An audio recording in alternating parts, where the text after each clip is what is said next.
Irmãos, vamos abrir a Bíblia no livro de Gênesis, hoje capítulo 48. Ainda não acabamos as nossas considerações nesse livro tão precioso, dentro do nosso tema, que é Eu Escolhi Obedecer. Temos observado muitos personagens deste livro de Gênesis. Alguns decidiram não obedecer, que foi o caso de Caim, o caso de Esaú, aquela geração pré-diluviana. Eles decidiram não obedecer a Deus. Mas o nosso tema este ano é Eu Decidi Obedecer. Eu escolhi obedecer. Então, aqui no capítulo 48, hoje nós vamos estudar dois personagens, tá? Na verdade envolve mais de dois, mas o foco nosso é estudar Efraim e Manassés, ou Manassés e Efraim, nessa conclusão de que eles escolhem obedecer a Deus. Tanto Manassés quanto Efraim, eles são colocados num ponto de escolha, eles são colocados num ponto de conflito, e mesmo assim eles escolhem obedecer, porque obedecer a Deus é uma escolha. E eles mostrando para nós aqui, mostrando mais ainda que obedecer a Deus é uma questão de escolha e escolha pessoal. Então vamos à leitura da palavra de Deus. Gênesis capítulo 48, versículo 1. Passadas essas coisas, disseram a José: teu pai está enfermo. Então José tomou consigo a seus dois filhos, Manassés e Efraim, e avisaram a Jacó: eis que José, teu filho, vem ter contigo.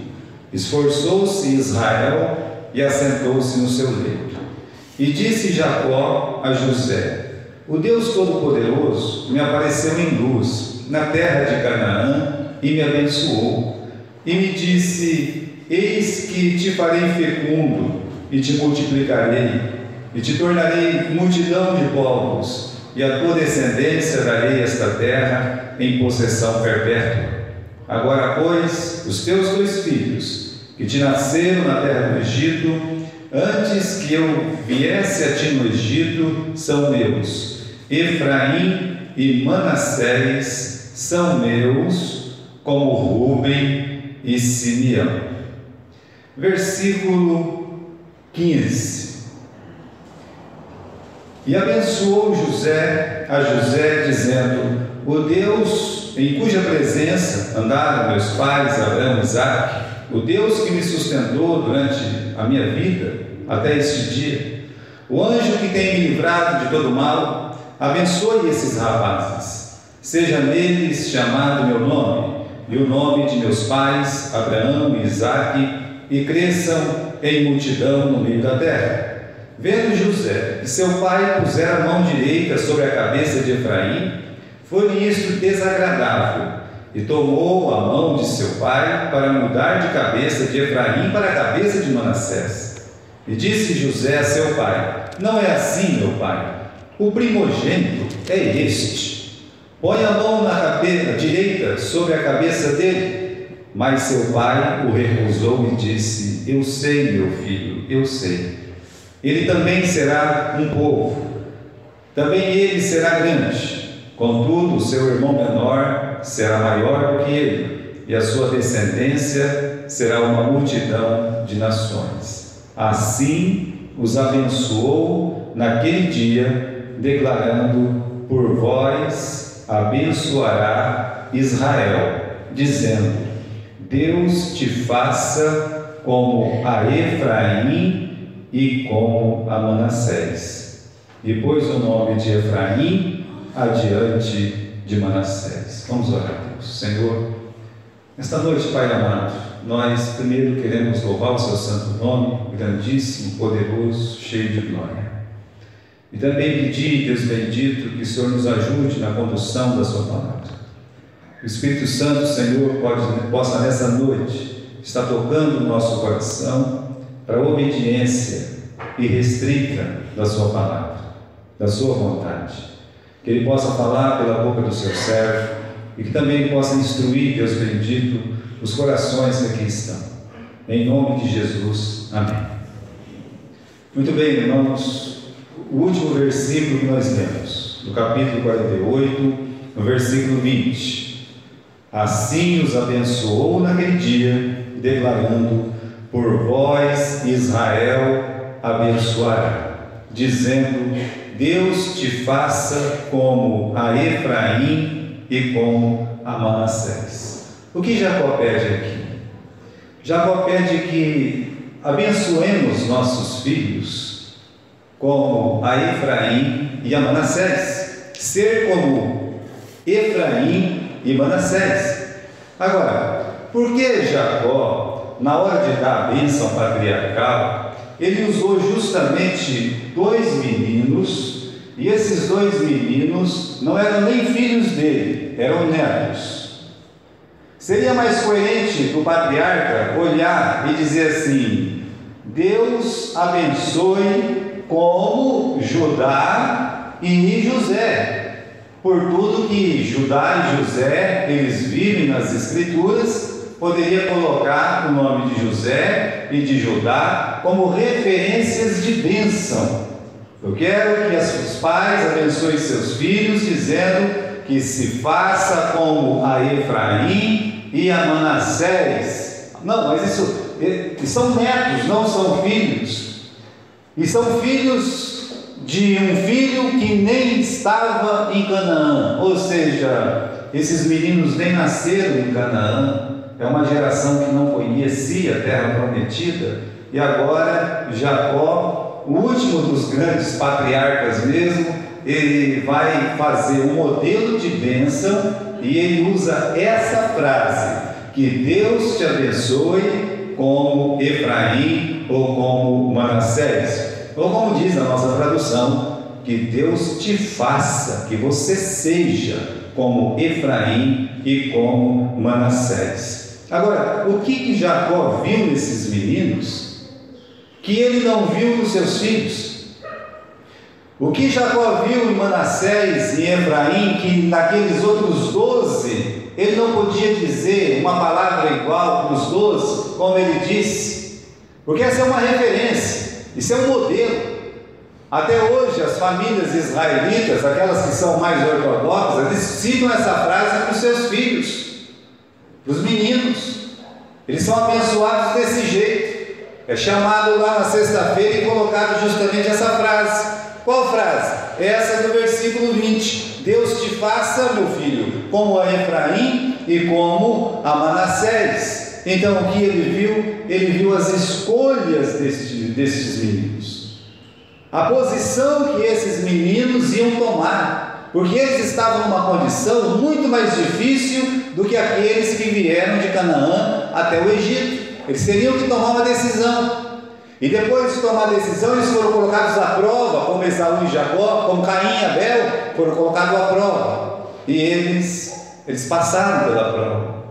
E por isso, bênção é escolher como Efraim e Manassés. Bênção é viver como Efraim e Manassés. Então José, ele vai visitar o pai dele, aqui no começo do capítulo 48, é dito que José ficou sabendo, que o seu pai, o Jacó, ele estava doente. E depois de 17 anos no Egito, Jacó adoece. Ele tem 147 anos, veja só, ele é bem mais novo que o seu pai, quando morreu, porque o pai de Jacó morreu com 180 anos. Jacó está aqui morrendo com 147. O avô, que é o Abraão, morreu com 175 anos. É muito grande a diferença, quando você vai contando, olha, dá uma diferença razoável entre a morte do avô, a morte do pai e a sua morte. Então, o que a gente aprende aqui? Que Jacó, ele teve uma vida muito diferente do seu pai e do seu avô. Sofreu muito mais, uma vida agitada. uma vida de briga, intriga e confusão com seu irmão o tempo todo, depois com o sogro. Ele passou 97 anos da vida dele só brigando, seja com o irmão, seja com o sogro. Depois ele tem só desastres, só coisas horríveis acontecendo na sua família, que culmina na venda de José, e é choro, é pranto o tempo todo. Aí quando ele descobre que José não morreu, que a família se une, que os filhos se abraçam, que os filhos se beijam, a família está unida, mas aí ele já tem 130 anos, ele já não tem muita força. Ele fala para o faraó: os meus dias foram poucos, os meus dias foram maus, e bem menos do que meu papai e o meu avô. Então, irmãos, José, ele sabe que o pai dele está muito enfermo, ele sai do Egito, ele vai para a terra de Gósen, ele leva os seus 2 filhos. Ele poderia ir sozinho, ou os seus filhos, pela idade que tinham, poderiam recusar, mas o José pega o Manassés e o Efraim e leva lá para o avô. Ele sabe que o avô é o portador das bênçãos que Deus tinha dado para Abraão. Em ti serão benditas todas as famílias da terra. Ele sabia que a bênção estava ali. Apesar de ele ser um nobre lá do Egito e ser uma pessoa muito importante no Egito, José não trocaria a bênção de Abraão por nada deste mundo. Então, ao levar os seus 2 filhos, ele está ensinando os seus 2 filhos: olha, meus filhos, eu vou levar vocês porque tem de melhor, porque tem de mais valioso, que é a coisa espiritual. O espiritual rege o material. Então ele pega os seus filhos lá do bem bom, lá do palácio, lá da capital, e leva lá na terra de Gósen. E sabe que os israelitas viviam como pastores, como pessoas simples. Então a parte rica, milionária da família vai visitar um Jacó que não está pobre não, porque o capítulo 47 diz que eles cresceram muito naqueles 17 anos, eles prosperaram muito naqueles 17 anos, mas nada comparado ao grande vizinho do Egito. Então, irmãos, no capítulo 48 ainda, no versículo 2, quando Jacó foi avisado: olha, José está chegando, o que Jacó faz? Ele se esforça. É a última coisa que Jacó vai fazer na sua vida, o último esforço da sua vida. Ele vai se esforçar para estar sentado, para ele poder sentar na cama. Ainda sentado na cama, a Bíblia diz que ele ficou apoiado no seu bordão, o mesmo bordãozinho que ele carregava quando ele saiu da casa do pai dele. Ele carregava até o momento da morte, estava lá com ele. E era muito importante aquele esforço, porque o livro de Hebreus diz que aquele não foi um simples esforço. O livro de Hebreus, no capítulo 11, diz que Jacó, no seu leito de morte, ele se esforça na beira do seu bordão, apoiado no seu bordão, e ele adora. Aquele foi um momento de adoração. Ele não queria adorar deitado, jogado do lado, não. Ele ainda tinha um pouco de força na vida. E ele disse: esse meu último esforço vai ser para adorar a Deus. Essa é uma lição espiritual muito grande para nós. Eu estava pensando nesse esforço de Jacó. Que lição espiritual isso dá para nós? Nos esforçamos para tanta bobagem, falamos tanta besteira, corremos para coisas tão inúteis. E Jacó, ele quer usar a última força que ele tem. Para quê? Para adorar a Deus na frente do filho, na frente dos netos. Depois chegam os outros filhos, na frente de todos os seus filhos. Ele vai mostrar que o último esforço dele é para adorar a Deus. Para cumprir aquilo, meus irmãos, que lá na frente vai ser dito, seja em Deuteronômio capítulo 6, seja nos Evangelhos, que amarás o Senhor teu Deus de todo o teu coração, de toda a tua alma. No Velho Testamento diz: e de todas as suas forças. Um jeito de adorar a Deus, um jeito de amar a Deus. E é o que Jacó faz nesses seus últimos instantes. Ele vai adorar a Deus, e isso ele faz sentado, no esforço para adorar o Senhor. Então, irmãos, continuando aqui, o que um avô tem que dizer na presença dos seus netos? O que você diria na presença dos seus netos no leito da morte? Eu e o meu primo Reginaldo fomos visitar meu avô no hospital, que uma vaca tinha pisado em cima dele. Depois ele se agravou, acabou morrendo, Mas quando a gente estava lá no hospital, ele disse assim: olha, vocês dois, um homem, ele tem que ter palavra, tem que ser uma pessoa honesta. né? Ele vale o que ele tem no bolso. É o que ele falou para mim, eu me lembro, né? As últimas frases dele. Eu não concordo com o que meu avô disse hoje, em parte, né? Porque ser honesto, ter palavra, é uma coisa que nós devemos ter. A outra parte eu não concordo, né, com ele. Aprendi, ele era um mineiro, né? Então é razoável que ele tinha dito isso aí. Agora, o que ele falaria? Um homem como Jacó, com tantas coisas para contar, por que a vida dele foi agitada? Ele poderia contar das aventuras dele? Ele poderia contar das tristezas dele? Ele contou, ele fala.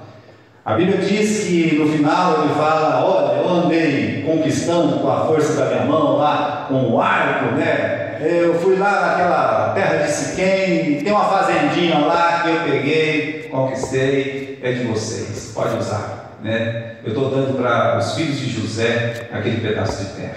Aquilo ali foi contar uma vantagem.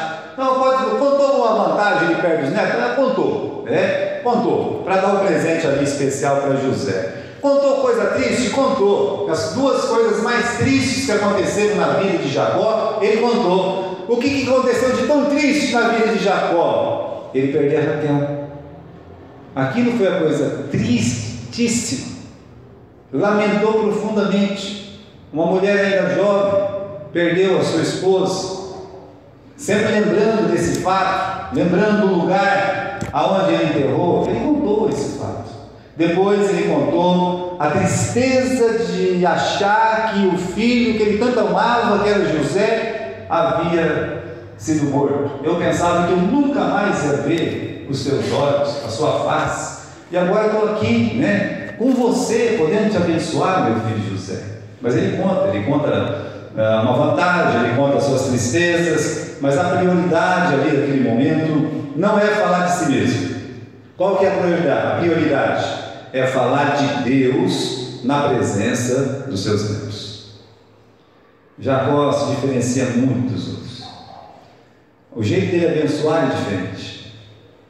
Ele não abençoa dando um monte de terra, né? E uma chuva boa e coisas assim. Ele fala de Deus.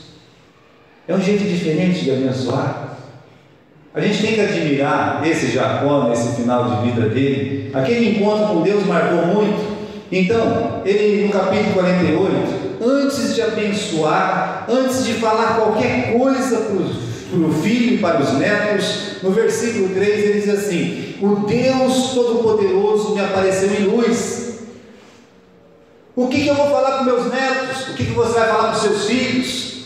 Ele fala do primeiro encontro que ele teve com Deus, aquele encontro marcante, que Deus colocou o sonho. O que sonho? O sonho da escada. Olha, Jacó, né? Tem um caminho que leva até Deus. Deus estava em cima daquela escada. Aquela escada representava Jesus Cristo. Você tem que passar por essa escada, Jacó. Você tem que ensinar a sua família a passar por essa escada, Jacó. Jacó, o mundo precisa passar por essa escada. Ele nunca esqueceu aquele encontro. Ele disse: eu me encontrei com Deus, meus filhos. Eu me encontrei com Deus. Foi um tempo de desobediência ainda. Ele disse que naquele encontro Deus o abençoou, Deus fez muitas promessas. No versículo 4, Deus disse: eis que te farei fecundo, eu vou te multiplicar, vou te tornar multidão de povos, a tua descendência darei esta terra perpetuamente. Olha o versículo 15, ele diz: o Deus em cuja presença andaram meus pais, Abraão e Isaque, o Deus que me sustentou durante toda a minha vida até agora. Isso é um testemunho. O que eu vou dizer para os meus netos? Ele está dizendo para os netos dele, meus filhos: Deus me sustentou desde o dia que eu nasci até agora. Não aconteceu nada na minha vida, não caiu um fio de cabelo na minha cabeça, na minha vida, que Deus não estivesse no comando. Deus me guardou. Capítulo 48, versículo 15, Deus me sustentou. Versículo 16, o anjo que me tem livrado de todo o mal. E ele precisava ser livrado do mal, porque ele vivia plantando bocas e boas. E ele considera, ele disse: esse meu Deus, esse meu anjo, o anjo para ele, Deus, anjo e pastor, seja como estiver aí na sua tradução, olha, era tudo dele. Meu Deus que me sustentou, meu Deus que me livrou de todo o mal. Então, é isso que ele diz na presença dos seus netos. Ele fala de Deus, ele sabe que ele vai morrer. E qual é o maior bem que nós podemos deixar para a nossa família? Deus, a presença de Deus. Olha, irmão, quando eu cheguei aqui na igreja, eu fiquei muito tocado. Quando eu vi a Ana Letícia aqui. Caso que nós sabemos que a mãe dela faz aniversário essa semana, não é verdade? Mas o que trouxe a Ana Letícia aqui? Testemunho da tua mãe, minha filha. Deus. A gente tem que crer que o que nós pregamos para os nossos filhos, o que nós ensinamos para os nossos filhos, o testemunho que nós damos para os nossos filhos, vai ficar no coração deles. Então o Jacó, ele tem que se esforçar, é o último esforço de Jacó, ele tem que falar o quê? Ele tem que falar de Deus para os netos dele, para os filhos dele, porque é isso que vai marcar a mente, o coração dos nossos filhos. No versículo 8 ele tem uma pergunta, versículo 8: tendo Israel visto os filhos de José, ele disse: quem são estes? Essa é outra coisa que me intriga aqui no capítulo 48. Quem são estes? Jacó, ele vai chamar os netos a uma decisão. Quem são estes? Bom, Jacó não tinha visto eles? É claro que tinha visto. Como é que eu sei que ele tinha visto? Porque Jacó já tinha dito para José, ali, você pode encontrar no versículo 5, quando ele fala assim: agora os teus 2 filhos que te nasceram na terra do Egito, antes que você viesse a ti no Egito, são meus. Esses filhos aqui são meus. Ele já tinha visto. Então, se ele já tinha visto, nós fazemos uma outra pergunta. Então Jacó virou um velho gagá? Ele virou um velho caduco? Porque se ele já viu, então por que ele está perguntando quem são esses? Porque José levou os seus 2 filhos na sua presença, eles estavam atrás. Não, mas os olhos deles estavam um pouco escurecidos. Sabia exatamente quem estava ali. É uma pergunta de decisão. Que tipo de decisão? Olha, José, ele quer, com essa pergunta, tocar no coração daqueles meninos. O Jacó, ele está exatamente no meio de 5 gerações. A geração do pai, do avô para trás, dos filhos e do neto para frente. Repare bem, o pai nasceu fora de Canaã e veio para Canaã. No caso Abraão, né? No Abraão, a primeira geração. A segunda geração, que é o Isaac, o que ele faz? Ele nunca sai da terra prometida. O Jacó, ele nasce na terra prometida e ele morre longe da terra prometida. Ele sai no meio, depois vai voltar dentro de um caixão. O José, ele nasce na terra prometida e ele sai da terra prometida e não volta também. Esse não volta nem para ser enterrado, só os ossinhos vai voltar depois. O Efraim e o Manassés é aquela geração que não nasceu no Egito, que não nasceu em Canaã e nunca vai pisar em Canaã. É a geração que está para fora, que não sabe o que é a terra prometida, não tem ligação nenhuma com a terra prometida. Como é que uma geração que não tem uma ligação nenhuma com a terra prometida vai ser tocada? Ela precisa ser tocada. Jacó, ele já testemunhou do Deus dele, dos netos. Agora ele chama os netos a uma decisão. Quem são estes, José? Repare bem essa pergunta, porque ela é muito importante. Eles são egípcios ou eles são os filhos de Israel? Quem são estes, José? Egípcios ou israelitas? Quem José quer que seja? Quem José quer que seja? Que eles sejam egípcios bem-sucedidos? Ou que sejam pastores israelitas suspirando pela terra de Israel? Quem o Jacó quer que ele seja? Jacó já disse: esses filhos são meus. Eu quero que eles sejam filhos de Israel. Jacó, ele quer que os filhos de José sonhem os mesmos sonhos que ele sonhou, o sonho que Deus deu para ele, da terra prometida. Ele chama os netos a uma decisão. Então, Manassés e Efraim, eles precisam decidir de quem eles queriam ser filhos. É uma decisão. Quem vocês querem ser? Vocês querem ser filhos de Israel ou vocês querem ser egípcios? Porque tinha uma mãe egípcia, porque viviam no bem bom egípcio. Para chegar até Jacó, teve que sair do Egito e descer até a terra de Gósen, aonde estavam os judeus, os israelitas. Agora que são chamados a uma decisão. E aí, né? Vocês querem ser filhos de Israel ou querem ser egípcios? Precisa fazer uma escolha pessoal. E nas contas, irmãos, conta grossa, sabe? Conta grossa. O que é isso? Colocando um número que não seja nem pouco nem muito, mas o menino mais velho de José deve ter no mínimo 25 anos. E o outro mais ou menos 23, 22, 20 anos. Nós não estamos falando de duas crianças, nós estamos falando de dois homens adultos. E esses dois homens adultos são chamados a uma decisão: quem você quer que seja o seu pai? Agora, essa escolha que eles têm que fazer toca a humanidade toda. É a escolha que o Evangelho manda que cada pessoa faça. Queremos ser filhos de quem? Do mundo? Ou nós queremos ser filhos de Deus? Eu quero ser filho do mundo, então fique como está, fique do jeito que você está. Agora, você quer ser um filho de Deus? Venha a Jesus Cristo. Creia em Jesus Cristo, entregue sua vida a Jesus.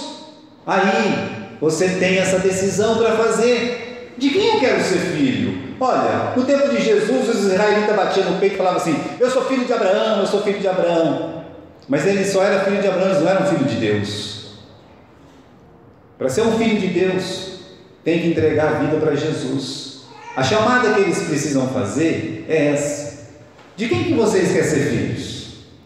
Então, como é que nós vamos saber essa resposta? É dito que José os leva no versículo 1, mas não é dito que José leva de volta para o Egito em lugar nenhum. Ou seja, a partir daquele dia, eles passam a ser contados como filhos de Israel.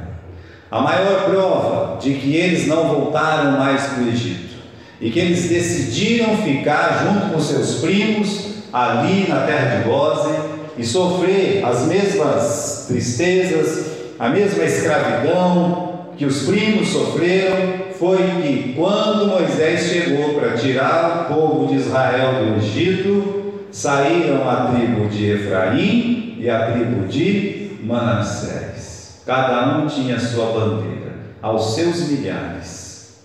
Eles decidiram por quem? Eles decidiram ser filhos de Israel e largar aquele mundo encantador do Egito. Mas aí surgiu uma crise. Sempre tem crise. É impressionante o caminho da fé.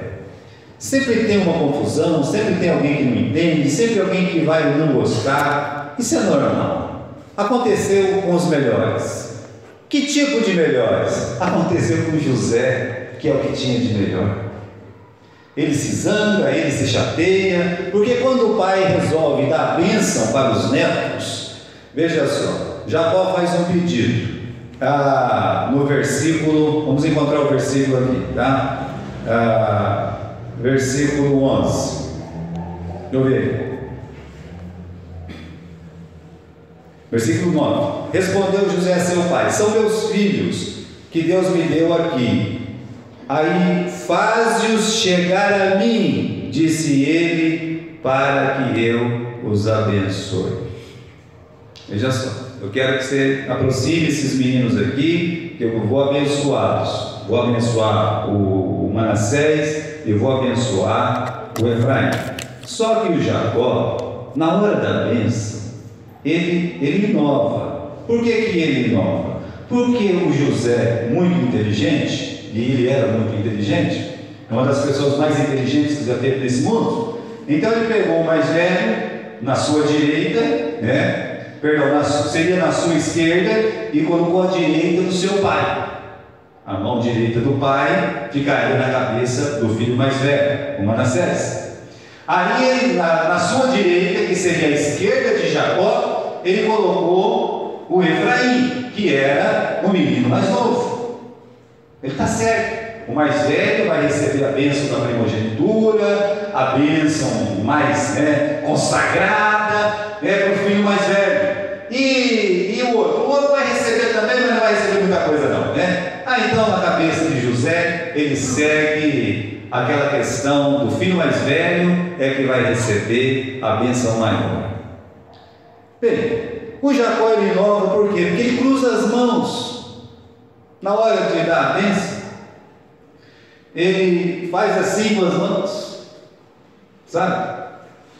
O da esquerda vindo da direita vindo da esquerda, virou uma bagunça danada, ficou esquisito. E ele abençoou. A palavra de Deus diz que ele já foi falando, foi abençoando, Foi abençoando, mas a bênção dele é como eu falei para vocês, é falar de Deus. Foi falando de Deus, daquele jeito. Então, e a Bíblia diz que ele fez de propósito. Veja só, capítulo 48, versículo 13. Depois tomou José a ambos, Efraim a mão direita e a esquerda de Israel, Manassés a sua esquerda, a direita de Israel, fez-os chegar a ele. Mas Israel estendeu a mão direita e pôs sobre a cabeça de Efraim, que era o mais novo, e a sua esquerda sobre a cabeça de Manassés, cruzando assim as mãos, não obstante ser Manassés o primogênito. E abençoou a José, dizendo: Deus, aí está vendo só, abençoou do jeito que ele tinha que abençoar. Versículo 17: vendo José que seu pai colocou a mão direita sobre a cabeça de Efraim, foi-lhe isso desagradável, e tomou a mão do pai para mudar de cabeça, da cabeça de Efraim para a cabeça de Manassés, e disse a seu pai: não, meu pai, o primogênito é este, põe a mão direita sobre a sua cabeça. Ou seja, Jacó inova e José ele fica indignado e até indelicado com seu pai, que já é de idade e não merecia passar por isso. Indignado, essa é a palavra. Ele não gostou do que ele viu. Ele já tinha feito do jeito certinho, era só colocar a mão retinha assim e abençoar, não tinha nada de mudar. É como se o José dissesse: quem manda aqui sou eu aqui mando. E o que acontece? Acontece exatamente o contrário do que José deseja, e ele corrige o pai dele, fala: meu pai, o senhor está errado. É assim, o filho mais velho é esse aqui, coloca a mão direita na cabeça desse aqui. A indelicadeza, irmãos, era tanto que ele pegou a mão do pai, porque ele era mais forte do que o pai, e tirou da cabeça do Efraim a mão direita e colocou em cima da cabeça do Manassés. Ou seja, temos diante de nós uma história que parece sempre se repetir. Jacó e José parece que vão relembrar agora Isaac e Rebeca. Um puxa para um lado, o outro vai puxar para o outro. Um movido pela carne e o outro movido pelo Espírito. Jacó é o portador da bênção, não está interessado no que diz a carne, mas sim no que diz o Espírito de Deus. Tanto é que quando o filho repreende, o filho chama atenção, o filho é indelicado. O pai, no versículo 19, diz: seu pai recusou e disse: eu sei, meu filho, eu sei. Ele também será um povo, também será grande, contudo o seu irmão menor será maior do que ele, e a sua descendência será uma multidão de nações. O momento era muito crítico. Sabe por que o momento era muito crítico? Porque podia se repetir a história de Esaú e de Jacó. transformando aquele momento em momento do quê? De disputa, de briga, de confusão, de chegar e o Manassés olhar e dizer: ah, então eu não quero, se não for para ser do jeito que é, então eu não quero, né? Podia dizer assim. Tem muitas pessoas na igreja que, se não for do jeito deles, não está bom, eles vão embora mesmo, não quer e pronto. Não, para mim não dá. Mas tudo bem, a decisão espiritual. O Efraim podia se ofender com o Manassés naquele momento, pela reação do Manassés. Olha, você está querendo me roubar a bênção que o vô me deu? Que negócio que é esse aí, né? Podia, meus irmãos, ter uma confusão, não é pequena não, era um momento crítico. Olha, era uma ocasião para disputa, interesse, mentira e até ódio. O Manassés podia ficar com ódio de Efraim, porque essa história aconteceu. Esaú ficou com ódio de Jacó por mais de 20 anos, porque achava que o irmão tinha roubado a sua bênção. Foi de propósito. Meu filho, eu sei, meu filho. Jacó está dizendo: eu sei, mas não é assim, meu filho. Ele vai ser um povo grande, mas o maior não vai ser na grandeza do menor. Então ele deixou bem claro: Efraim, ele está aqui com a bênção maior. Pronto, né? Como se ele estivesse dizendo: meu filho, essas coisas quem decide é quem? Quem decide é Deus, não é Jacó, não é Rebeca, não é Isaac. Quem decide essas coisas são Deus. É por isso que Efraim e Manassés, eles vão na contramão de toda a história do livro de Gênesis. Toda a história. Os primeiros irmãos que tiveram na Bíblia, como é que acabou? Caim matou Abel. Depois nós temos dois irmãos, Isaac e Ismael. Ismael mais velho, Isaac menor. Como é que terminou a história? Ismael zombando do Isaac, precisando ser tirado da sua presença. Os dois se separam porque um zomba do outro.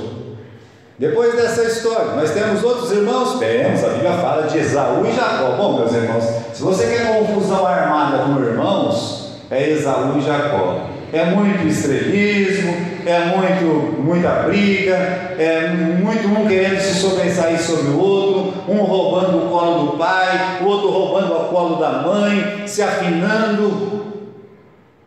Olha, os irmãos só brigavam. Não, mas temos os filhos de Jacó, aí piorou. Tinha o dedo duro, tinha os profanos, tinha os violentos, né? Mas que culminou no quê? Culminou que 10 irmãos veem o José, ou seja, aonde está o amor, aonde está a união, aonde está a paciência. Como diz o apóstolo Paulo, cada um busca o que é seu próprio e não aquilo que é de quem? Que é de Deus. Irmãos,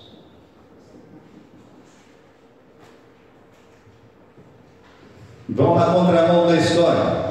Não tem nada que deixe o coração do Pai Celeste mais triste do que briga, do que rixa e do que inveja entre irmãos. Pula a tela aí, vamos dar uma lida aqui. Tiago, capítulo 3, versículo 14 e 16. No entanto, se você abriga em vosso coração a inveja, a amargura, a ambição egoísta. Ele define ambição egoísta para diferenciar, talvez, da boa ambição. Não vos orgulheis disso, nem procureis negar a verdade. Porque por causa da inveja, da amargura, da ambição egoísta, a pessoa se torna orgulhosa e nega a verdade. É assim que acontece. Ele vai contra a verdade. O Efraim e Manassés podiam entrar numa disputa. O Manassés poderia negar a verdade. Qual que era a verdade? A escolha de Deus é a verdade. Continuando. Pois onde existe inveja e rivalidade, a palavra para todos os irmãos antes de Efraim e Manassés, todos, é o que? Rivalidade. Todos os irmãos que aparecem na palavra de Deus, onde se conta uma história de irmãos, até chegar ao capítulo 48, ou seja, praticamente todo o livro de Gênesis, a palavra que definiria é rivalidade. Então, aí a confusão e todo tipo de atitude maléfica, toda coisa diabólica, satânica, encapetada, está tudo aí, na inveja, está tudo aí nessa palavra rivalidade. E por isso que muita igreja não vai para frente. Quando eles têm tudo para crescer, começa a brigar, começa a discutir, começa a se omitir. Se fulano vai fazer, eu não faço. Se o fulano estiver junto, eu não vou. Isso é espírito de rivalidade. Isso é espírito de inveja. Espírito contencioso. E a palavra de Deus está dizendo que é uma atitude satânica, diabólica, e só dá confusão, não dá crescimento, divide o corpo de Jesus Cristo. Volta na tela. Efraim e Manassés são os primeiros irmãos na Bíblia. Eles não brigam por lugares e posições deste mundo. São os primeiros. Manassés, ele abaixa a cabeça. Quem é que reclamou da bênção? Foi Manassés? Não. Quem que reclamou? O pai de Manassés, que deveria ser o primeiro a apoiar. Isso aqui é um exemplo também para os pais da igreja, quando os filhos eles são abençoados ou corrigidos. Às vezes há uma soberba do pai, ou uma raiva do pai porque foi corrigido, uma soberba porque o filho foi abençoado. Cuidado. Olha José cometendo um grave erro, sem que pudesse imaginar, meus irmãos. Eles retroativamente cumprem a ordem de Levítico 19 e 17, que diz: não odiarás o teu irmão no teu coração. Ele poderia dizer assim, não odiarás o teu vizinho, não odiarás o teu inimigo. Mas o que ele diz lá? Não odiarás o teu irmão, porque o espírito de rivalidade, o espírito de inveja, essa coisa do diabo, ela faz com que um irmão passe o quê? A odiar o outro sem nenhuma causa. Nada, a não ser espírito de rivalidade, torcer para o outro irmão cair e quebrar a cara.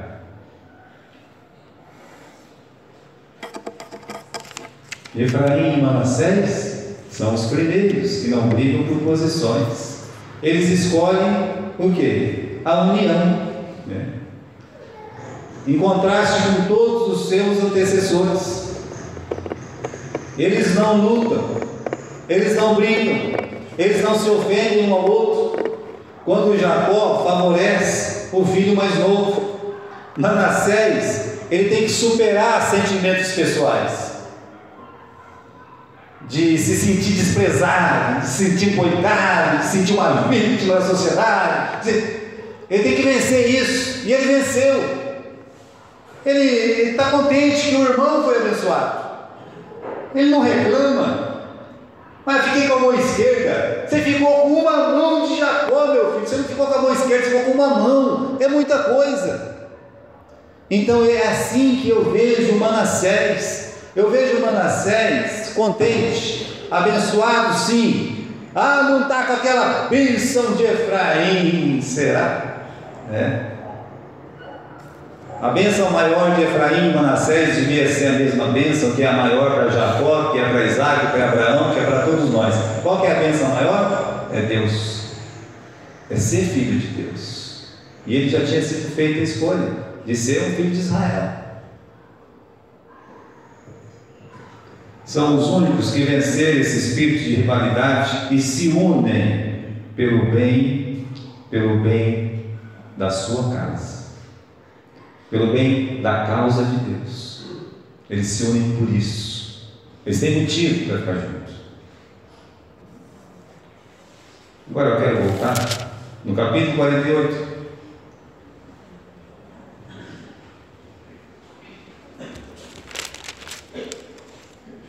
E no versículo 20, no meio do versículo 20, aonde nós temos a nossa frase: Deus te faça como a Efraim e como a Manassés.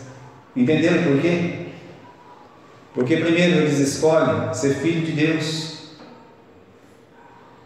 Eles escolhem se sujeitar à palavra de Deus, entregar a vida deles para servir a Deus, deixar o luxo da capital, do palácio, para viver uma vida de simplicidade no meio dos pastores de Israel, porque ali estava a palavra de Deus. É a primeira escolha. Não adianta querer fazer a segunda escolha sem a primeira. Eu vou viver no espírito de amor, de paz. Não. Sem ser filho de Deus, sem ter entregue a sua vida para Jesus. Primeiro se entrega a vida para Jesus, depois você vai ter que decidir como você quer viver a sua vida espiritual. Você vai viver para a casa de Deus, pela união da casa de Deus, pelo crescimento da casa de Deus. Irmãos, quando eles saem do Egito, Efraim, eles saem em grande número, Manassés também, saem aos milhares. Aparentemente Efraim é maior que Manassés, mas quando eles estão lá na terra prometida, eles cada um fica para o seu lugar. Quem se torna duas tribos praticamente, sendo uma só? Manassés. Vale a pena obedecer a Deus? Vale a pena obedecer a Deus. Obedecer a Deus é uma coisa que você pode pagar para ver. Quando a Bíblia diz: crê no Senhor Jesus Cristo e será salvo tu e a tua casa. Deus não estava mentindo, não. Tu e a tua casa é tu e a tua casa. Deus não estava mentindo. Deus não mente. Todos os homens precisam decidir em suas vidas de quem são filhos. São filhos de Deus? Como eu faço para ser um filho de Deus? Entregando a minha vida a Jesus. E todos os homens precisam decidir como vão trilhar o caminho da verdade, se intrigas e invejas ou no caminho da paz e da união. Fica aqui um conselho para esta igreja, os irmãos desta igreja: tire o espírito de rixa, de contenda, de insatisfação e viva no espírito de paz e união. E tem um espírito maldito dentro de igrejas, dentro de família, que é esse espírito faccioso, e tem que ser quebrado. Efraim e Manassés quebrou aquele espírito faccioso que vinha desde o começo da história da humanidade com Caim e Abel. Aquilo foi quebrado, e é um exemplo para nós. Amém?